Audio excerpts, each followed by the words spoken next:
बंगाल से ममता बनर्जी की जो पुलिस है और वहां के लोग मालदा और मुर्शिदाबाद से आकर हमारे लोगों को भगा रहे हैं और हिंदुओं का गांव खाली हो रहा है। यदि मेरी एक बात गलत है तो मैं इस्तीफा देने को तैयार हूं। सारे बंगाल से, मुर्शिदाबाद और मालदा से सारे लोगों ने आकर हिंदुओं के ऊपर जुल्म किया। मुसलमानों की आबादी दिन प्रतिदिन बढ़ रही है और वहां भारत सरकार को हस्तक्षेप करना चाहिए। ಜಾರ್ಖಂಡ್ ರಾಜ್ಯದಲ್ಲಿ ಹಿಂದೂಗಳ ಜನಸಂಖ್ಯೆ ದಿನೇ ದಿನೇ ಕಡಿಮೆ ಆಗ್ತಾ ಇದೆ ಅಂತ ಜಾರ್ಖಂಡ್ ರಾಜ್ಯದ ಬಿಜೆಪಿ ಸಂಸದ ನಿಶಿಕಾಂತ್ ದುಬೆ ಒಂದು ರೀತಿಯಲ್ಲಿ ತಮ್ಮ ಆತಂಕವನ್ನು ವ್ಯಕ್ತಪಡಿಸಿದ್ದಾರೆ. ಲೋಕಸಭೆಯಲ್ಲಿ ಮಾತನಾಡುವಂತಹ ಸಂದರ್ಭದಲ್ಲಿ ನಿಶಿಕಾಂತ್ ದುಬೆ ಬಾಂಗ್ಲಾದೇಶದಿಂದ ಮುಸ್ಲಿಮರು ಅಕ್ರಮವಾಗಿ ಜಾರ್ಖಂಡ್ ರಾಜ್ಯಕ್ಕೆ ನುಸುಳ್ತಾ ಇದ್ದಾರೆ, ಇಲ್ಲಿನ ಪ್ರಜೆಗಳಾಗ್ತಾ ಇದ್ದಾರೆ. ಹೀಗಾಗಿ ಜಾರ್ಖಂಡ್ ರಾಜ್ಯದ ಬುಡಕಟ್ಟು ಜನರ ಸಂಖ್ಯೆ ದಿನೇ ದಿನೇ ಕಡಿಮೆ ಆಗ್ತಾ ಇದೆ ಅಂತ ವಿವರಿಸಿದಂತಹ ನಿಶಿಕಾಂತ್ ದುಬೆ ಆದಷ್ಟು ಬೇಗ NRC ಜಾರಿ ಆಗಬೇಕು ಅಂತ ಆಗ್ರಹಿಸಿದ್ದಾರೆ. ನಾನು ಪ್ರತಿನಿಧಿಸ್ತಾ ಇರುವಂತಹ ಜಾರ್ಖಂಡ್ ರಾಜ್ಯದ ಸಂತಲ್ ಪರಗಣ ಪ್ರದೇಶ ಬಿಹಾರದಿಂದ ಬೇರೆಯಾಗಿ 2000ನೇ ಇಸವಿಯಲ್ಲಿ ಜಾರ್ಖಂಡ್ಗೆ ಸೇರಿತು. ಆಗ ಈ ಭಾಗದ ಒಟ್ಟು ಜನಸಂಖ್ಯೆಯಲ್ಲಿ 36% ಜನಸಂಖ್ಯೆಯನ್ನ ಬುಡಕಟ್ಟು ಜನರು ಪ್ರತಿನಿಧಿಸ್ತಾ ಇದ್ರು. ಆದರೆ ಇದೀಗ ಅವರ ಜನಸಂಖ್ಯೆ 26% ಕುಸಿತವನ್ನ ಕಂಡಿದೆ. ಹಾಗಾದ್ರೆ 10% ಬುಡಕಟ್ಟು ಜನರು ಎಲ್ಲಿಗೆ ಹೋದ್ರು, ಅವರ ಕಣ್ಮರೆಗೆ ಕಾರಣ ಏನು ಅಂತ ಗೊಡ್ಡಾ ಲೋಕಸಭಾ ಕ್ಷೇತ್ರದ ಸಂಸದ ನಿಶಿಕಾಂತ್ ದುಬೆ ಪ್ರಶ್ನಿಸಿದ್ದಾರೆ. ಇನ್ನು ಈ ಸದನದಲ್ಲಿರುವವರು ಸದಾಕಾಲ ವೋಟ್ ಬ್ಯಾಂಕ್ ರಾಜಕಾರಣದ ಬಗ್ಗೆ ಯೋಚನೆ ಮಾಡ್ತಾರೆ. ಜಾರ್ಖಂಡ್ ರಾಜ್ಯ ಸರ್ಕಾರ ಕೂಡ ಯಾವುದೇ ಕ್ರಮವನ್ನ ಕೈಗೊಳ್ತಾ ಇಲ್ಲ. ಜಾರ್ಖಂಡ್ ರಾಜ್ಯದಲ್ಲಿ ಬಾಂಗ್ಲಾ ಅಕ್ರಮ ವಲಸಿಗರ ಸಂಖ್ಯೆ ದಿನೇ ದಿನೇ ಹೆಚ್ಚಾಗ್ತಾನೆ ಇದೆ. ಜಾರ್ಖಂಡ್ನ ಆದಿವಾಸಿ ಮಹಿಳೆಯರನ್ನ ಬಾಂಗ್ಲಾ ಅಕ್ರಮ ವಲಸಿಗರು ಮದುವೆ ಆಗ್ತಾ ಇದ್ದಾರೆ. ಆದಿವಾಸಿ ಮಹಿಳೆಯರ ಪತಿ ಮುಸ್ಲಿಂ ಆದ ಕಾರಣ ಮಹಿಳೆಯರು ಹಾಗೂ ಅವರ ಮಕ್ಕಳು ಮುಸ್ಲಿಮರಾಗ್ತಾ ಇದ್ದಾರೆ. ಹೀಗಾಗಿ ಹಿಂದೂ ಗ್ರಾಮಗಳೇ ಕಣ್ಮರೆ ಆಗ್ತಾ ಇದೆ ಅಂತ ಅನ್ನುವಂತಹ ಒಂದು ಶಾಕಿಂಗ್ ವಿಷಯವನ್ನು ನಿಶಿಕಾಂತ್ ದುಬೆ ವಿವರಿಸಿದ್ದಾರೆ. ಇನ್ನು ಇದೇ ಸಂದರ್ಭದಲ್ಲಿ ಲೋಕಸಭೆಯಲ್ಲಿ ತಾವು ಜವಾಬ್ದಾರಿಯುತವಾಗಿ ಈ ಹೇಳಿಕೆ ದಾಖಲು ಮಾಡ್ತಾ ಇದ್ದೇನೆ ಅಂತ ಹೇಳಿರುವಂತಹ ನಿಶಿಕಾಂತ್ ದುಬೆ, ನಾನು ಹೇಳಿದಂತಹ ವಿಚಾರಗಳನ್ನ ಸುಳ್ಳು ಅಂತ ಸಾಬೀತು ಮಾಡಿದ್ರೆ ನಾನು ಸಂಸದ ಸ್ಥಾನಕ್ಕೆ ರಾಜೀನಾಮೆ ಕೊಡುವಂತಹ ಒಂದು ನಿರ್ಧಾರವನ್ನು ಕೂಡ ಮಾಡ್ತೇನೆ ಅಂತ ಸವಾಲನ್ನ ಹಾಕಿದ್ದಾರೆ. ಇನ್ನು ತಮ್ಮ ಪ್ರಾಂತ್ಯದ ಸುಮಾರು 100 ಬುಡಕಟ್ಟು ಮುಖ್ಯಸ್ಥರು ಮಹಿಳೆಯರು, ಆದರೆ ಅವರ ಗಂಡ ಮಾತ್ರ ಮುಸ್ಲಿಂ ಅಂತ ಹೇಳಿದ ನಿಶಿಕಾಂತ್ ದುಬೆ, ಪಶ್ಚಿಮ ಬಂಗಾಳದ ಮಾಲ್ಡಾ ಹಾಗೂ ಮುರ್ಶಿದಾಬಾದ್ ಜಿಲ್ಲೆಗಳು ಹಾಗೂ ಬಿಹಾರದ ಕಿಶ್ನಗಂಜ್, ಅರಾರಿಯಾ, ಕತಿಹಾರ್ ಜಿಲ್ಲೆಗಳಲ್ಲಿ ಬಾಂಗ್ಲಾದೇಶದ ಅಕ್ರಮ ಮುಸ್ಲಿಂ ವಲಸಿಗರ ಕಾಟ ಜಾಸ್ತಿ ಆಗ್ತಾ ಇದೆ. ಈ ಪ್ರಾಂತ್ಯಗಳನ್ನ ಕೇಂದ್ರಾಡಳಿತ ಪ್ರದೇಶವನ್ನಾಗಿ ಮಾಡಿ ಅಂತ ಆಗ್ರಹಿಸಿದ್ದಾರೆ. ಈ ಭಾಗದಲ್ಲಿ ಆದಷ್ಟು ಬೇಗ NRC ಜಾರಿ ಮಾಡಬೇಕು, ಇಲ್ಲವಾದ್ರೆ ಇಲ್ಲಿರುವಂತಹ ಹಿಂದೂಗಳೇ ಕಣ್ಮರೆ ಆಗ್ತಾರೆ ಅಂತ ನಿಶಿಕಾಂತ್ ದುಬೆ ಎಚ್ಚರಿಕೆ ಅಂದ್ರೆ ಒಂದು ರೀತಿಯಲ್ಲಿ ವಾರ್ನಿಂಗ್ ಅನ್ನು ಕೊಟ್ಟಿದ್ದಾರೆ. ಇನ್ನು ಸ್ನೇಹಿತರೆ, ಜಾರ್ಖಂಡ್, ಪಶ್ಚಿಮ ಬಂಗಾಳ, ಅಸ್ಸಾಂ ಹಾಗೂ ಬಿಹಾರ ರಾಜ್ಯಗಳಲ್ಲಿ ಬಾಂಗ್ಲಾದೇಶದ ಅಕ್ರಮ ವಲಸಿಗರ ಕಾಟ ದಿನೇ ದಿನೇ ಜಾಸ್ತಿ ಆಗ್ತಾ ಇದೆ. ಅವರನ್ನ ವಾಪಸ್ ಕಳಿಸಿ, ಹಿಂದೂಗಳನ್ನ ಉಳಿಸಿ ಅನ್ನುವಂತಹ ಕೂಗು ಹಲವು ವರ್ಷಗಳಿಂದ ಕೇಳಿ ಬರ್ತಾ ಇದೆ. ಇನ್ನು ಸಂಸತ್ನಲ್ಲೂ ಕೂಡ ಈ ಒಂದು ವಿಷಯದ ಬಗ್ಗೆ ಬಹಳ ದೀರ್ಘವಾದ ಚರ್ಚೆ ನಡೆದಿದೆ. ಇದರ ಕುರಿತು ಕೇಂದ್ರ ಸರ್ಕಾರ ಯಾವ ನಿರ್ಧಾರವನ್ನು ತೆಗೆದುಕೊಳ್ಳುತ್ತೆ ಅನ್ನೋದನ್ನ ಕಾದು ನೋಡಬೇಕು. सर, संविधान खतरे में, हम यहाँ हंसने की बात करते हैं, दलितों की बात करते हैं, पिछड़ों की बात करते हैं, आदिवासी को बचाने की बात करते हैं, और सारे सरकारों की नीतियां, चाहे केंद्र सरकार हो चाहे राज्य सरकार हो, कहीं किसी की भी सरकार हो, उसका एकमात्र लक्ष्य यही है कि समाज के अंतिम व्यक्ति तक पहुंचना है।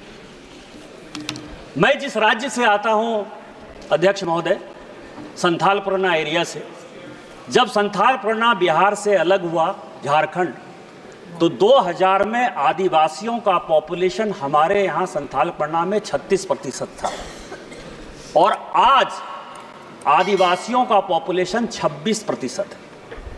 10% आदिवासी कहाँ गायब हो गए, कहाँ खो गए? इसके बारे में कभी भी ये सदन चिंता की बात नहीं करता है, वो वोट बैंक की पॉलिटिक्स करता है।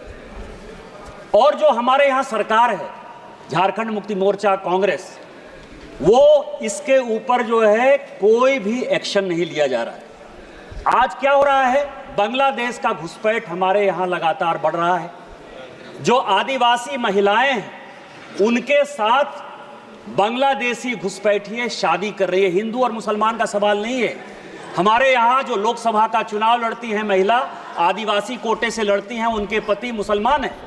जिला परिषद की जो अध्यक्षा हैं उनके पति मुसलमान हैं।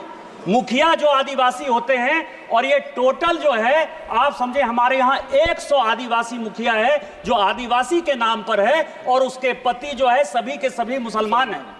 हमारे यहाँ अभी विधानसभा का चुनाव हुआ अध्यक्ष महोदय, 123% तक यहाँ सभी लोग चुनाव लड़कर आए हैं। प्रत्येक 5 साल में 15 से 17% पॉपुलेशन बढ़ता है या वोटर बढ़ता है। हमारे यहाँ 123%। मैं जिस लोकसभा से आया उसकी एक विधानसभा मधुपुर में लगभग 267 बूथों पर 117% मुसलमानों की आबादी बढ़ गई। और पूरे आप समझिए कि टोटल जो है झारखंड में कम से कम 25 विधानसभा ऐसी है जहां 123%, 110% आबादी बढ़ी है।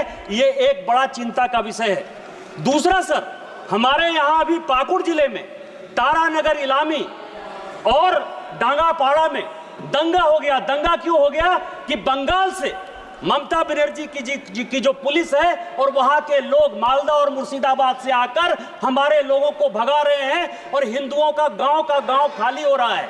ये बड़ा ही सीरियस विषय है। मैं ऑन रिकॉर्ड कर रहा हूं, यदि मेरी एक बात गलत है तो मैं इस्तीफा देने को तैयार हूं। सारे बंगाल से, मुर्शिदाबाद और मालदा से सारे लोगों ने आकर हिंदुओं के ऊपर जुल्म किया और ये ऑन रिकॉर्ड है, और झारखंड की पुलिस कोई काम नहीं कर पा रही है। मेरा आपके माध्यम से स्पीकर महोदय आग्रह है कि पूरा मालदा, मुर्शिदाबाद, अररिया, किशनगंज, कटिहार और हमारे यहाँ साहबगंज और ये झारखंड हाईकोर्ट का अभी 22 जुलाई का ऑर्डर है जो ये कह रहा है कि मुसलमानों की आबादी दिन प्रतिदिन बढ़ रही है और वहाँ भारत सरकार को हस्तक्षेप करना चाहिए। तो यह जितना किशनगंज, अररिया, कटिहार, मालदा, मुर्शिदाबाद और पूरा संथालपना है, इसको यूनियन टेरिटरी बनाइए, नहीं तो हिंदू खाली हो जाएंगे। एनआरसी लागू करिए, और इसके पहले यदि कुछ नहीं होता है तो सबसे पहले हाउस की एक कमेटी भेजिए और पूरे सभी उसमें तृणमूल कांग्रेस के मैक्सिमम एम्प्लॉय पर रखिए कि वो कमेटी जाए। और दूसरा जो ये लॉ कमीशन की रिपोर्ट है 235वीं 2010 की, उसको लागू करिए कि धर्मांतरण और शादी के लिए परमिशन जरूरी है। आपने मुझे मौका दिया। इन्हीं शब्दों के साथ जय हिंद, जय भारत। सर, संविधान खतरे में। हम यहाँ हंसने की बात करते हैं, दलितों की बात करते हैं, पिछड़ों की बात करते हैं, आदिवासी को बचाने की बात करते हैं, और सारे सरकारों की नीतियां, चाहे केंद्र सरकार हो चाहे राज्य सरकार हो, कहीं किसी की भी सरकार हो, उसका एकमात्र लक्ष्य यही है कि समाज के अंतिम व्यक्ति तक पहुंचना है। मैं जिस राज्य से आता हूं अध्यक्ष महोदय, संथाल परगना एरिया से, जब संथाल परगना बिहार से अलग हुआ झारखंड,